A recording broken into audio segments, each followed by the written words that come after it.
안녕하세요. 5월 26일 웜의 신박. 워렌 버핏처럼 매일 신문을 박사익 전무와 함께 보면서 투자의 고수가 됩시다. 목요일 순서입니다. 벌써 또 이제 목요일입니다.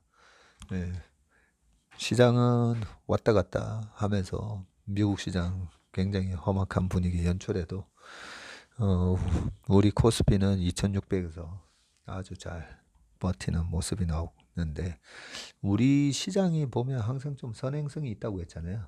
전 세계에서 유일하게 어젯밤 미국 시장이 아니라 오늘 밤 미국 시장을 보면서 매매되는 시장이라고 좀 말씀드렸었고요.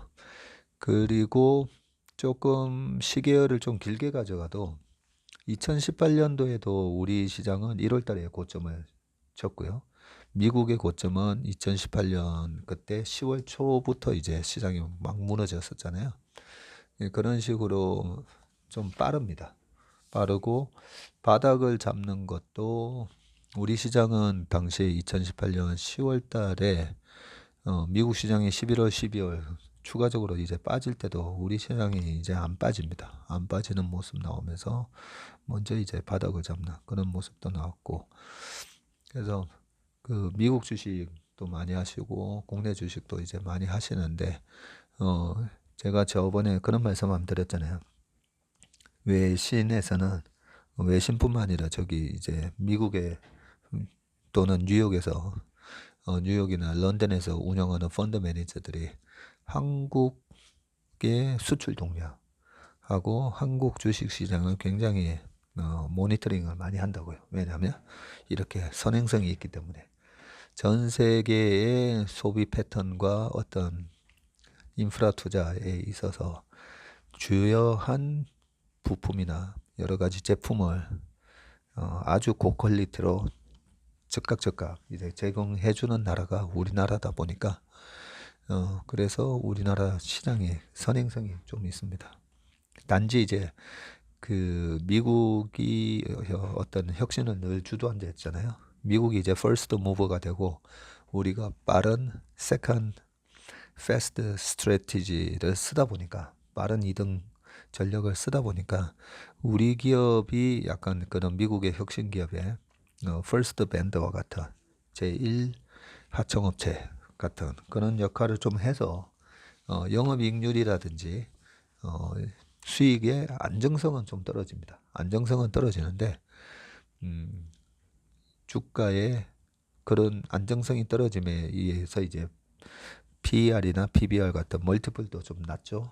이익 예측 가능성이라든지 그런 매출의 안정성이 좀 떨어지다 보니까. 하지만 그러한 우리 기업들의 특성을 잘 이해를 하고 있으면요, 미국 주식을 하든 한국 주식을 하는 데 있어서 굉장히 큰 기회, 경제적 자유를 누릴 수 있는, 남들보다 조금 더 빨리 갈 수 있는 그런 기회를 제공하는 시장이 우리나라 시장이다라고 좀 생각하시면 되고요.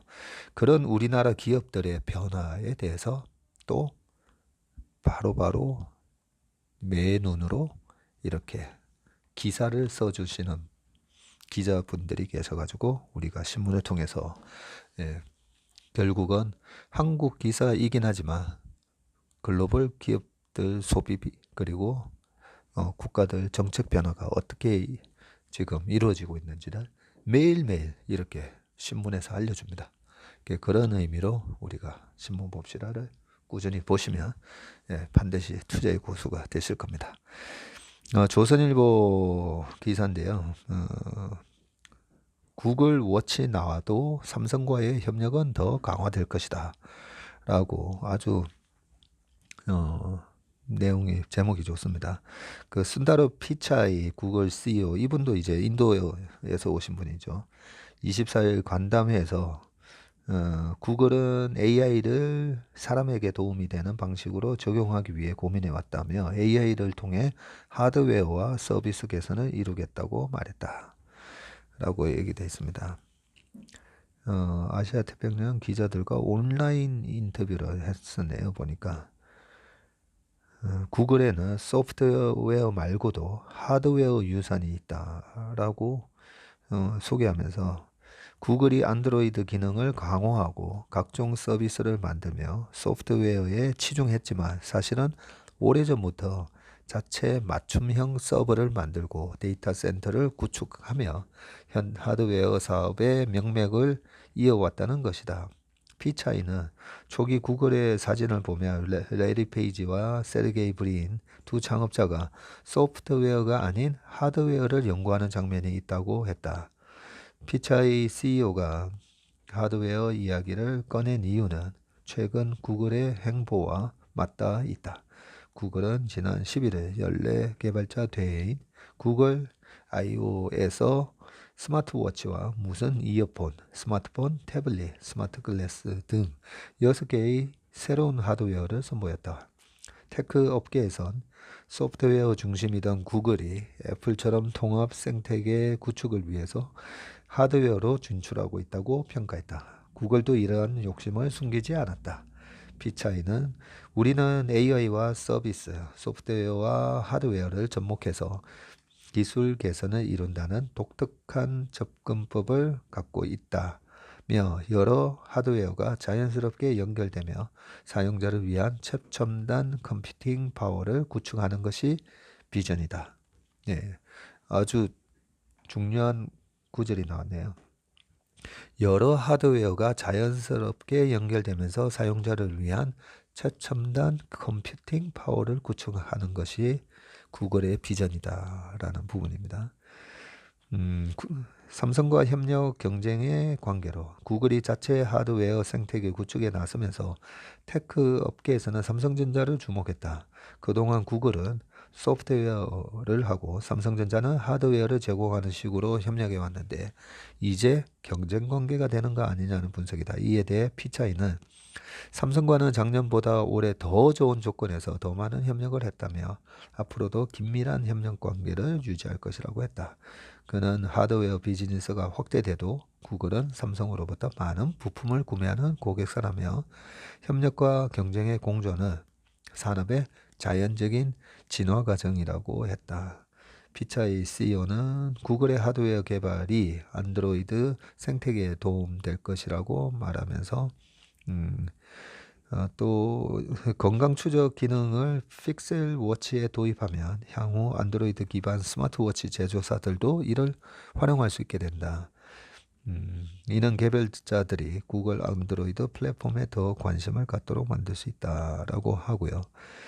구글이 I/O에서 공개한 AR 안경 시제품인 스마트 글래스에 대한 질문도 나왔는데 이 제품은 말하는 상대방의 언어를 실시간으로 번역해서 안경 아래 비춰준다. 구글은 2013년 AR 기기 구글 글라스를 선보였지만 시장 출시는 하지 않았다. 9년 만에 다시 스마트 글라스 시장에 뛰어드는 것이다. 피차이 CEO는 AI 기반 자연어 컴퓨터 처리가 가능해지며 스마트 글라스에 대한 개념이 많이 변했다며 사람들이 기존보다 좀 더 편하게 착용할 수 있다는 점에서 상당한 발전을 이뤘다고 본다. 재밌네요. 네, 이렇게 구글에서 또 스마트 글라스 같은 거 계속 이렇게 치고 나가고 구글이 보면 이 바이오나 이런 쪽도 되게 많이 하고 있습니다. 좀 전에 그 뭐 건강 관련된 거 나왔었잖아요. 건강 추적 기능을 픽셀 워치에 도입한다라고 되어 있었는데 구글에서 보면 그 사람 유전자 분석하는 거 있잖아요. 그 유전자 분석하는 것도 벌써 그게 무슨 21이었더라? 벌써 진행한 지가 거의 한 10년 다 돼 갑니다. 그 원래 사람 유전자 분석하는 게 10년 전만 하더라도 그게 전문학적인 금액이 들어갔었는데 지금은 그 미국의 그 유전자 분석기 만드는 회사 있잖아요. 그 회사를 통해 가지고 분석을 하고 지금 구글이 엄청나게 많은 그 데이터를 확보를 그동안에 한 10년 동안 했습니다. 그런 걸 바탕으로 정말 그 우리 영화 아일랜드 이런 데 보면 이제 그 클론으로 만든 그 복제 인간이 일어나자마자 소변을 누고 눈 뭐 이렇게 하면 바로 건강 체크가 되고 그런 세상이 나올 건데 그런 세상에 가장 또 앞에 서 있는 기업이 또 구글 같은 기업이거든요. 거기에 필요한 어떤 디바이스 장치들을 또 삼성이 계속 만들어주고 그런 장치에 뭐 반도체부터 해가지고 뭐 다 들어갈 거잖아요. 삼성이 한다는 시스템 반도체도 마찬가지고요. 그런 측면에서 이 삼성의 바로 앞단에 그 수많은 이런 제품을 만들 수 있는 그런 바탕이 되는 플랫폼의 최전선에 있는 구글이 어떤 비전을 갖고 지금 가고 있는지 이 기사가 상당히 좋은 기사인 것 같습니다. 구글 개요가 지금 나오고 있고요. 여기 평에 보면 세계 최대 검색 엔진 업체이고 매출이 2,576억 달러니까요. 우리나라 돈으로 한 300조 좀 넘고 창업자는 잘 아시다시피 레리 페이지와 세르게이 브린이 1998년도에 창업한 회사입니다. 참고로 그 순다르 피차이는 72년 인도 출생이고요. 인도 공과대학교 카라그푸르 졸업했고 스탠퍼드 대학교에서 석사, 와튼 스쿨 MBA를 했습니다. 2004년도에 구글을 입사를 해서 2015년도에 구글 CEO가 됐습니다. 입사한 지 11년 만에 구글 CEO가 됐네요. 이렇게 미국의 위대한 기업에는 인도 출신의 CEO가 이렇게 구글에도 있고 마이크로소프트에 사티아 나델라도 있고 이렇게 돼 있습니다. 실리콘밸리에서 김성민 특파원이 써주신 기사입니다. 동아일보에서 이제 AI가 묻는 말에 척척 답변 24시간 상담 가능해져. 이게 이제 우리가 앞으로 지금 가는 그런 새로운 세상에 어떤 일들이 지금 벌어지고 있는지에 대해서 삼성생명에서 차별화된 고객 서비스를 제공하기 위해서 디지털 혁신에 박차를 가하고 있다라고 하면서요. 코로나19 사태 이후 보험업계에서도 비대면 영업이 활발해진 가운데 삼성생명은 업무 전반에 걸쳐서 디지털 신기술과 인공지능 기술 등을 도입해서 차별화된 서비스를 제공하고 있다라고 하면서 음성 인식 기술을 활용해서 채팅봇과 음성봇을 비롯한 다양한 AI 서비스를 활용하고 있다. 이는 고객의 목소리와 검색어 등을 AI가 인식하고 자체적으로 업무를 처리하는 서비스다. 고객이 보험 가입 절차에 대해 궁금한 것이 있다면 AI 채팅봇에 물어보는 식이다. 해당 AI는 즉시 고객의 질문에 답하도록 돼 있다. 이 같은 AI 기술은 보험 가입, 계약 변경, 계약 유지와 같은 다양한 영업 현장에서도 쓰이고 있다. 예를 들어 상담사 대신 AI가 고객에게 전화를 걸어서 보험 관련 내용을 확인한다. 뭐 쭉 돼 있네요. 쭉 돼 있으면서 여기 그림이 아주 멋있게 나왔는데 로보틱, 그 다음에 프로세스, 오토메이션 이렇게 되어 있습니다. 삼성생명은 보험업계에서 가장 먼저 로봇 프로세스 자동화 기술을 도입해서 성과를 내고 있다고 하고요. 이 RPA라는 기술을 통해서 서류 처리 작업 등 단순 업무를 로봇을 통해 자동화하는 것을 뜻한다 라고 되어 있습니다. 벌써 그 뭐 이런 증권 시장의 HDS 보면요. 그 이 기사는 로봇 기술을 이용해서 만든 기사입니다. 이런 것도 되게 많이 나와요. 벌써부터. 네. 이게 사람이 쓴 기사가 아니고 AI가 시세를 보면서 만들어내는 기사들이죠. 보면 신고가가 나고 있고 그 보면 이제 거의 포맷이 거의 비슷합니다. 외국인이 어떻게 하고 있고 그리고 거래량 얼마 쭉 돼 있는데 로봇 기사입니다라고 써 있는데 벌써 우리 생활에 이렇게 많이 침투를 하고 있습니다. 그리고 매일경제 기사인데요. 생보사 고금리 상품 역마진 비상 재매입 허용해달라라고 돼 있고요. 이 부분은 얼마 전에 이제 손보사 얘기하면서 손해율 얘기할 때 결국 이제 금리가 올라가면 보험사들이 숨통이 트이고 금리가 많이 떨어지면 역마진 나는 그런 부분을 말씀드렸었는데 이 얘기는 도대체 뭔가 한번 보겠습니다. 보험산업 위험관리 세미나 수십 년 전 맺은 고금리 계약 보험사 자산 건전성 악화시켜 프리미엄 지급 후 재계약 필요. 이거 뭐 30년 전, 20년 전에 보험에 가입할 때 보면요. 보험료 납입이 끝나고 그러고 나서 돈을 찾아가야 되는데 찾아가지 않으면 저도 기억이 나는 게 4% 이자를 그 이후부터는 준다라고 그렇게 약관에 돼 있거든요.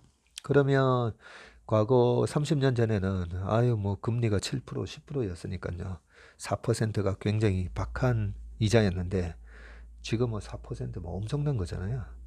그래서 이제 보험사들이 벌써 한 15년 전부터 전화를 해서 이거 뭐 이제 보험 납입 기간 끝나셨으니까 이거 이제 해지하시고 다른 보험 가입하세요라고 많이 안내를 하는 이유가 이 약관 속에 숨어 있는 고금리에 대해 확정 금리에 대한 부담 때문에 그렇다라는 부분이 있었는데 지금 왜 이 얘기가 또 나오는지 한번 읽어보겠습니다.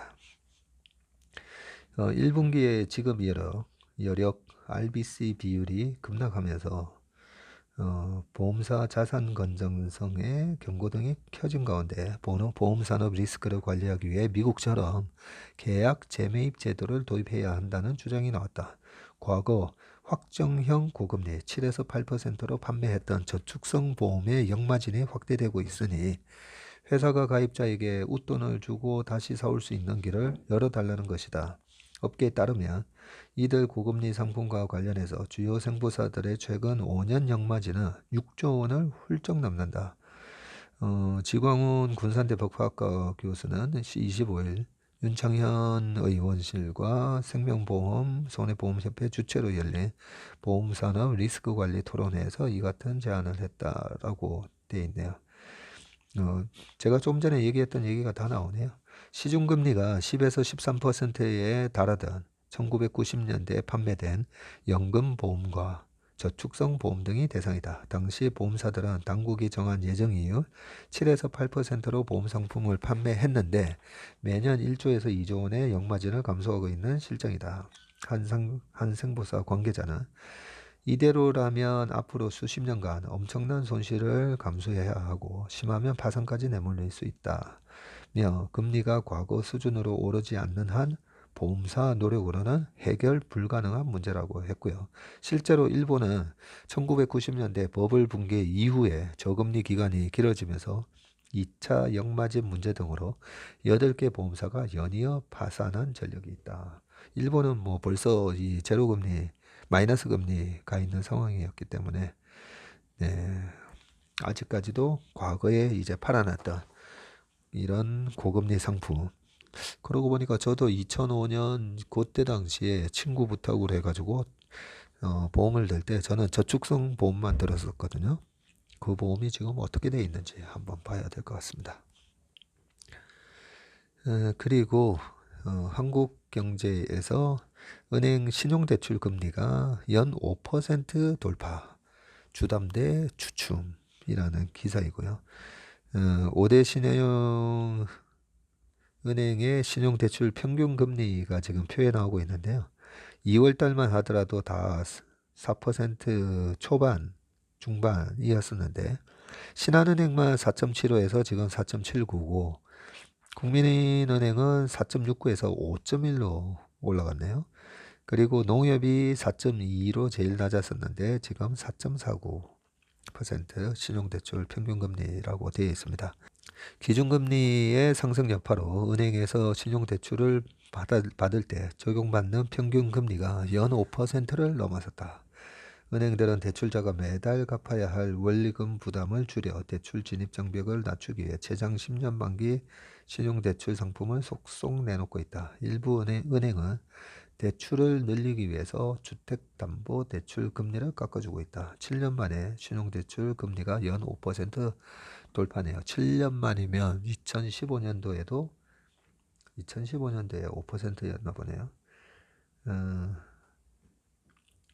올 1월 연 4.57%를 기록한 이후 3개월 새 오름세이고요. 국민은행의 신용대출 평균금리가 연 5%를 돌파한 것은 2014년 10월 이후 7년 6개월 만이라고 되어 있습니다. 다른 시중은행의 신용대출 평균금리도 연 5%에 근접하고 있다. 그렇네요. 제가 기억을 되짚어 보니까 7년, 8년, 9년 전에 그때 뭐 직장인들이 거의 다 마이너스 통장을 쓰잖아요. 마이너스 통장을 개설했을 때 금리가 5%대 뭐 이러다가 뭐 시간이 지나면서 뭐 3%대 뭐 2점 몇 퍼센트 뭐 이런 금리가 나와서 제가 좀 깜짝 놀랐었는데 생각을 해보니까 과거에 5% 7% 얼마 전 한 8년 전만 해도 그랬던 걸로 기억이 나네요. 그리고 2014년 요때가 2009년 10년 11년 동안에 물가가 뭐 굉장히 치솟아 가지고 그때 금리가 상당히 지금하고 비슷한 식으로 뭐 물가 걱정에다가 이것저것 많이 할 때였었죠. 그리고 오늘 좀 전에 보니까 이제 금통위에서 25bp인가 금리 인상한 것 같더라고요. 네. 근데 아직 뭐 시중금리 한은이 네, 속보로 아까 9시 52분에 나왔었네요. 보니까 연 1.5에서 1.75%로 인상했고 소비자 물가 전망치는 3.1에서 4.5, 4.5로 네, 전망치를 올렸다라고 네, 그렇게 속보가 나왔었습니다. 항상 오늘이 이제 금통위에서 네, 이렇게 1.5에서 1.75로 됐고 이게 지난 4월에 이어서 2개월 연속 인상이고 이창용 한은 신임 총재가 처음 참석해서 주재한 금통위 데뷔전이었다고 합니다. 지난달에는 그 총재 없이 금통위를 개최했고 총재 없는 상황에서 금리를 인상을 했다라고 그렇게 돼 있었죠. 매일경제 기사인데요. 국민연금 수익률이 석 달째 마이너스. 올해 들어서만 25조 날렸다. 뭐 이렇게 또 기사가 나옵니다. 국민연금이 최근에 한 3년 동안 수익을 되게 많이 냈어요. 거의 200조 가까운 수익을 내가지고 상당히 좋은 수익을 냈었는데 최근에 좀 시장이 안 좋다 보니까 당연히 마이너스가 나는 게 당연하겠죠. 예, 한번 읽어보겠습니다. 3월 말 기준으로 수익률이 지금 마이너스 2.66%이고 주식시장 급락에 수익률 비상 4년 만에 연간 마이너스 될 위기 전체 930조 기금 중에 13% 투자한 대체 투자에서만 유일하게 지금 수익이 나고 있고 채권도 사실 금리가 올라가면서 채권에서도 당연히 터지고 있을 거고요. 주가도 많이 빠졌으니까 또 뭐 해외 주식, 국내 주식 다 마이너스 났을 거고요. 해외 연기금은 대체 투자가 활발해서 네덜란드는 21%, 캐나다는 52%, 1순위 과제가 수익률 제고는 뒷전이고 스튜디십 주주 대표 소송에 몰두하고 있다라고 하는데 일단 요 표에 나오는 그 수익률을 한번 볼게요. 국민연금 기금 운용 수익률이 2011년도 이후로 보면 2.3%에서 6.99% 갔다가 2018년도에 마이너스 0.92% 기록했고요. 작년하고 재작년에는 보니까 10.77% 이런 식으로 꽤 수익을 많이 냈습니다. 냈고 지금 마이너스 2.66%인데 연말 기준으로는 제 생각으로는 연말 기준으로는 또 플러스가 있지 않을까라고 생각을 하는데요. 국민연금 부문별 이제 수익금은 국내 주식에서 지금 마이너스 8.9조 원 손실이 나고 있고요. 그리고 해외 주식에서 7.6조, 국내 채권에서 9.7조, 그리고 해외 채권이 마이너스 1.9조 손실, 대체 투자만 2.8조 플러스가 나면서 합산이 3월 말 기준입니다. 3월 말 기준으로 25.3조 손실이 나오고 있고 국민연금이 우리가 나중에 이제 받아야 될 연금으로 받아야 될 돈이니까 수익률에 아무래도 관심을 우리가 가지고 봐야 되는데요. 930조 중에서 지금 요 정도니까 마이너스 2.66% 손실이라고 되어 있는데요. 국민연금 수익률은 지난 1월 달에 마이너스 3.82% 사상 최악을 기록했다가 2월 달에 3.57, 3월 달에 2.66% 평가 손실이 다소 줄어들고 있지만 여전히 마이너스다. 뭐 이런 얘기를 지금 하고 있고요. 국민연금공단에 따르면 매달 592만 명에게 지금 2조 6천억 원 규모의 연금이 지급되고 있고요. 3월까지 누적 손실 규모는 592만 명의 연금 수급자들에게 10개월 동안 지급할 수 있는 연금 규모와 맞먹는다. 그리고 여기 2019년에 있어 21년 성과 나오네요. 눈부신 성과를 거뒀는데 19년도에 11.3, 20년도에 9.7, 21년도에 10.77% 등으로 두 자릿수 수익률을 오르내렸다. 수익금 규모가 19년도에 73조 벌었고요. 20년도에 72조에 벌고 지난해에는 무려 91조를 벌어서 3년간 운용 수익금이 236조 원에 달한다. 네, 제 기억이 맞았네요. 이제 신문을 늘 꾸준히 보다 보니까 3년 동안 200조 이상 벌었다라는 게 기억이 났었는데 그러나 이는 미국 증시의 S&P 지수가 매년 20% 안팎으로 상승하는 등 호경기에 힘입은 것으로 볼 수 있다. 올 들어 상황이 180도 바뀌었다. 라고 쭉 돼 있는데요. 2000년대 들어서 지금 연간 수익률 기준으로 국민연금이 마이너스를 기록한 해가 2008년과 2018년 단 두 번뿐이다. 2008년에는 마이너스 0.18. 야, 2008년에도 마이너스 0.18밖에 손실이 안 났네요. 그때 4천억 손실 났다고 하고요. 그리고 2018년도에는 마이너스 0.92%로 5조 9천억 손실을 봤다고 합니다. 2018년 이후 4년 만에 또다시 연간 수익률이 마이너스를 기록할 수 있다는 우려가 커지고 있다. 이렇게 쭉 돼 있는데 요거까지만 한번 더 읽어볼게요. 세계적인 국부펀드 연기금 분석기관 글로벌 SWF에 따르면 국민연금하고 지금 자산 규모가 비슷한 네덜란드 연기금 APG의 대체 투자 비중이 21%에 달하고 그리고 국민연금 운용자산의 절반 수준의 캐나다 국민연금은 절반 이상을 52%를 부동산 인프라스트럭처 등 대체 자산에 투자하고 있다라고 하면서 전직 국민연금 관계자가 대체 투자의 한 분야인 헤지펀드에 투자하는데 기한부터 최종 투자까지 수년이 걸리기도 한다라고 하면서 좀 민첩하게 움직이지 못하는 단점이 있다. 이렇게 쭉 돼 있고요. 사실 국민연금이 이 정도 이렇게 하는 게 굉장히 잘하고 있는 겁니다. 예. 국민연금이 작년에도 보면 계속 이제 과열권에서 주식을 줄였었잖아요.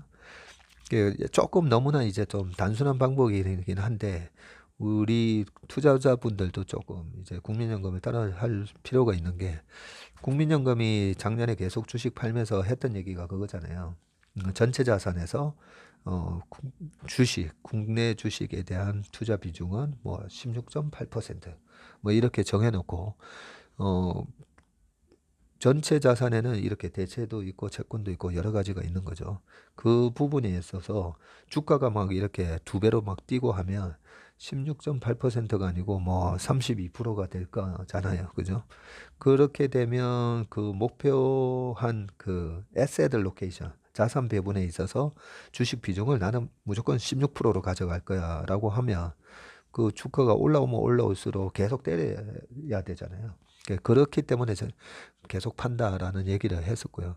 반면에 16%로 해놨는데 최근처럼 이제 주가가 고점 대비 20, 30% 빠져버리면 비중이 또 떨어지잖아요. 떨어지면 16%를 맞추기 위해서 또 주식을 사게 됩니다. 그렇기 때문에 2020년 코로나 때 빠졌을 때 공격적으로 이제 주식을 살 수 있었던 거고 그게 파는 게 조금은 좀 더 이제 고점에서 좀 팔았으면 하는 마음도 있긴 한데 워낙 이제 규모가 크다 보니까 지금 그렇게밖에 할 수는 없다라고 보고요. 그런 측면에서 우리 투자자분들도 목표 내 자산에 있어서 주식은 얼마 정도 할 거야라고 해서 지금 평가손이 나면서 이제 많이 줄어 있을 거잖아요. 그죠?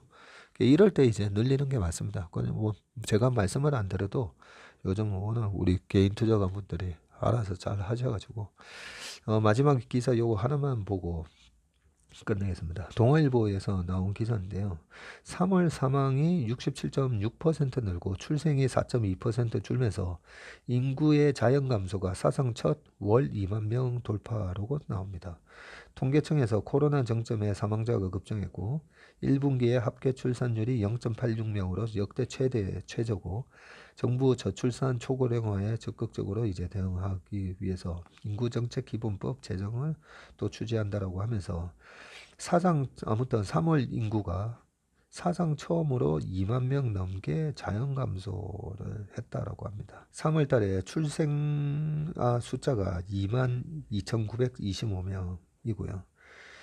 같은 기간보다 작년 같은 기간보다 1,000명이나 줄었다고 합니다. 1981년 통계 작성을 시작한 이래 3월 기준으로는 가장 낮은 수치고요. 이에 비해서 이제 사망자 수가 44,487명으로 지난해 같은 기간보다도 18,000명이나 늘었네요. 고령화가 진행되는 데다가 코로나19 대유행으로 사망자 수가 급증했다라고 이렇게 쭉 돼 있는데 원래 우리나라 그 인구가 줄어드는 거는 원래는 통계청에서 2004년 5년부터 줄어든다고 했다가 2004년 5년에 안 줄어드니까요. 그때 한 4,800명 정도에서 이제 줄어들 거라고 예측했다가 아니다. 우리나라는 2030년 정도는 돼야 이제 인구가 줄어들 거라고 막 이래 바꾸게 됩니다. 그러면서 지금 인구가 한 5,220만 명 뭐 그 정도 되잖아요. 그죠? 그런 부분이 어떻게 보면 저번에 제가 한번 말씀드렸지만 우리 탈북자 동포들, 중국 동포들 이렇게 유입된 부분도 있다라고 말씀을 드렸었는데 낮은 그 출산율에 비해서 그리고 또 이제 그 사망률이 계속 평균 수명이 늘어나다 보니까 생각보다 이렇게 인구가 안 줄었던 거죠.